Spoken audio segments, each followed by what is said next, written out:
Ya, Assalamualaikum warahmatullahi wabarakatuh. Perkenalkan, nama saya Ahmad Behaki dengan NIM 221087 Prodi Arsitektur angkatan 2022 kelas B. Nah, sebelumnya saya di sini akan menjelaskan eh, case yang ketiga mengenai judulnya itu pengaruh hasil pembelajaran pada mata kuliah perancangan arsitektur 5 dan struktur konstruksi 5 pada mata kuliah seminar arsitektur. Sebelumnya saya mohon maaf apabila ada suara dari luar atau hal lain. Oke, langsung saja. Di sini saya akan melakukan eh, analisis terhadap hasil outputnya.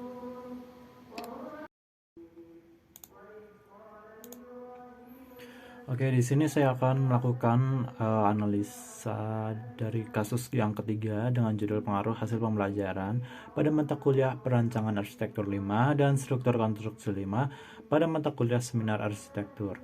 Nah, sebelumnya saya akan melakukan input terhadap data yang sudah saya olah.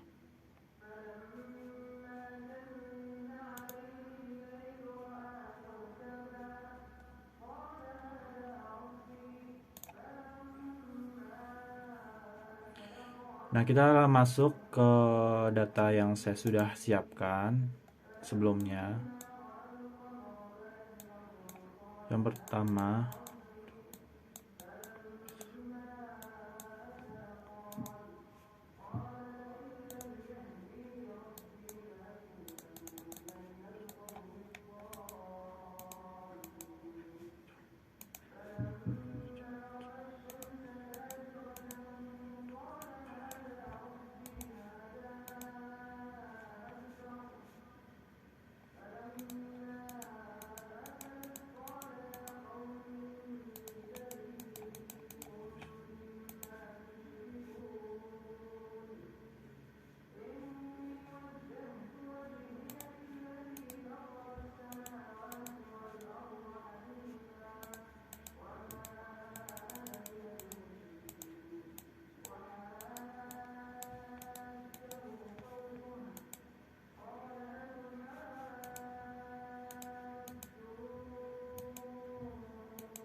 mohon maaf, sepertinya ada kesalahan teknis mengenai pengolahan. Sebentar ya. Oke, sekarang sudah bisa lagi. Di sini saya akan memasukkan data yang saya sudah olah, data hasil struktur konstruksi. Maaf. Di sini saya akan mengolah data perancangan arsitektur 5 terlebih dahulu. Kita copy, lalu kita pindahkan ke variabel x1, lalu paste. Nah, berikutnya kita masukkan lagi data struktur dan konstruksi 5. Kita copy, kita pindahkan. Oke. Kita pindahkan dan kita paste. Lalu kita masuk lagi. Kita klik lagi datanya. Lalu kita copy, kita paste.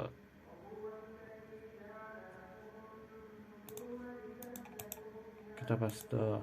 Nah, setelah itu kita ubah variabel desimalnya kita menjadi 0. Nah, setelah itu kita analyze regresi linear. Lalu kita masukkan untuk Y ke dependen, untuk X1 dan X2 itu ke independen.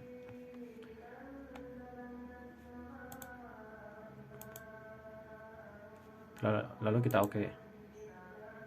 Nah, di sini kita udah dapat hasil dari data yang kita masukkan. Oke, selanjutnya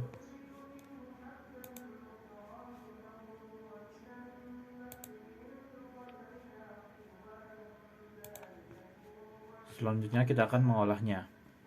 Ya, di sini saya sudah melakukan deskripsi, biar tinggal memasukkan saja hasil dari SPSS-nya. Yang pertama itu kita masukkan tabel koefisien dari hasil outputnya. Kita copy dan kita paste.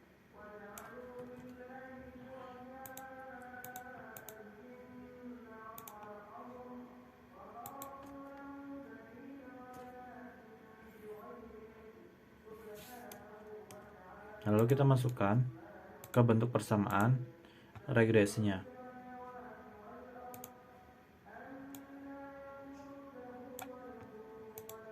Yang pertama itu untuk nilai A.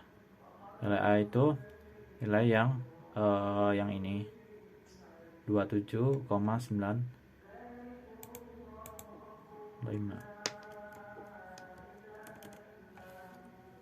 Kita masukkan 27,985.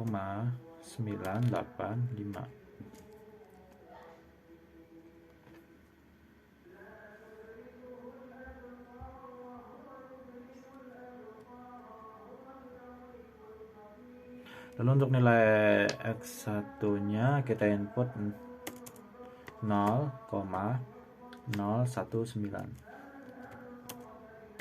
Lalu untuk yang B2 nya kita input 0, ini negatif.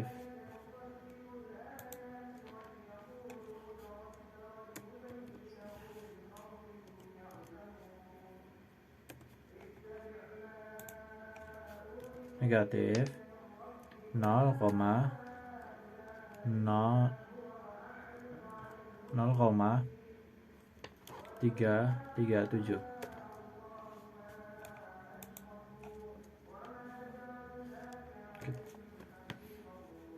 Nah, lalu kita masukkan teh hitung.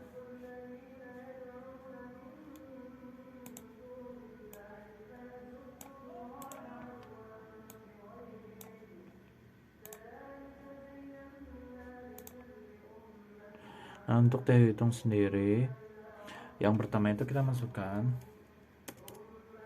0,103 dan nilai signifikansinya itu 0,919. Maka ini itu lebih besar dari 0,05. Maka kesimpulannya adalah diterima. Kenapa diterima? Karena nilai 9,19 itu lebih besar dari 0,05. Nah, terus untuk hipotesisnya itu di sini tidak ada hubungan karena nilai signifikansinya lebih besar gitu.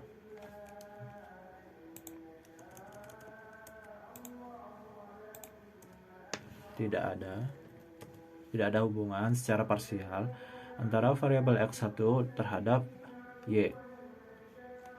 Lalu yang berikutnya itu sama saja, cuma yang berikutnya itu kita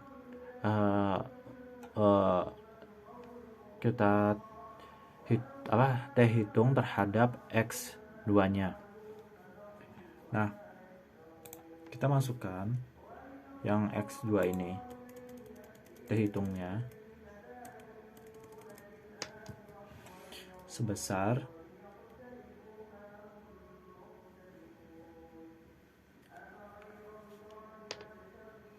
negatif 0,919. negatif 1,936. Nah, dan nilai signifikansinya itu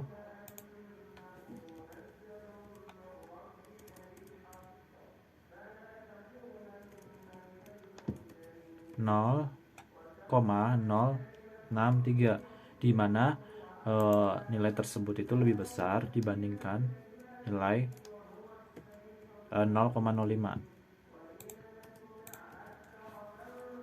Nah, maka kesimpulannya itu diterima terhadap hipotesis.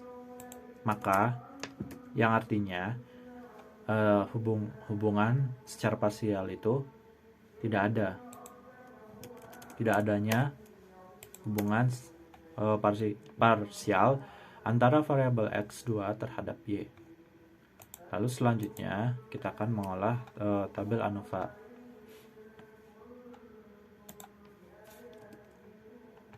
Kita masukkan tabel hasil outputnya.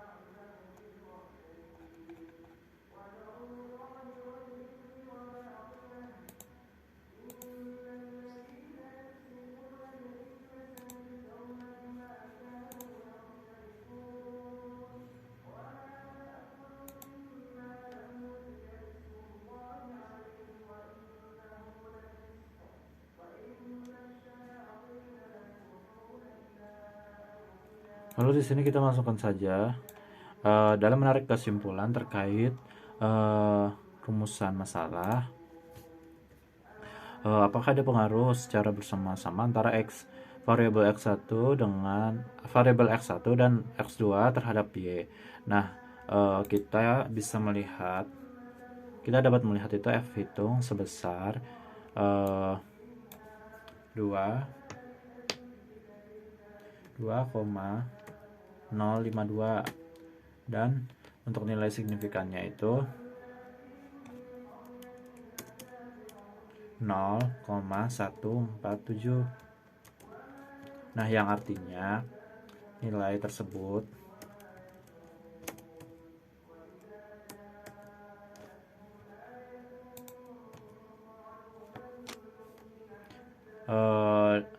yang berarti diterima. Kenapa diterima?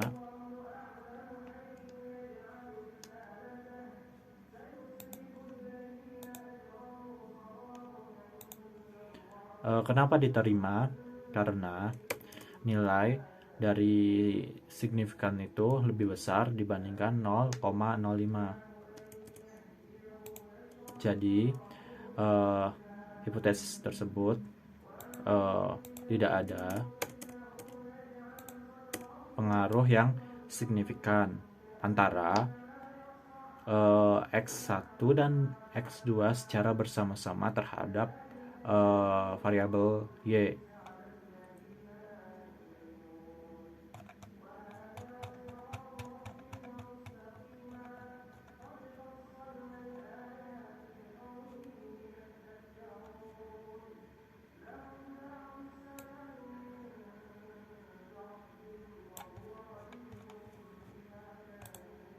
Lalu kita masukkan yang selanjutnya, output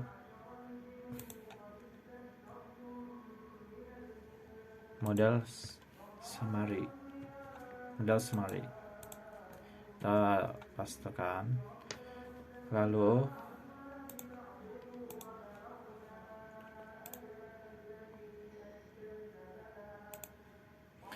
kita masukkan koefisien determinansi R square.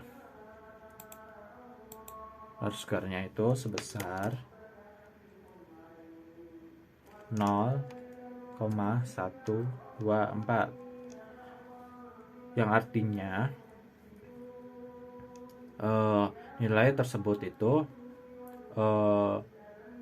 memiliki pengaruh gitu kan, memiliki pengaruh X1 dan X2 terhadap hasil belajar sebesar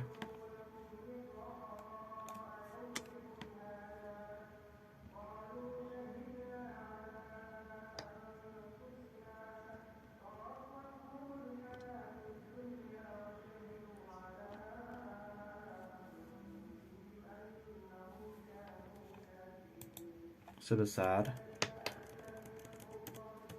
99,876%. Nah, mungkin sekian dari saya mengenai kasus yang kedua.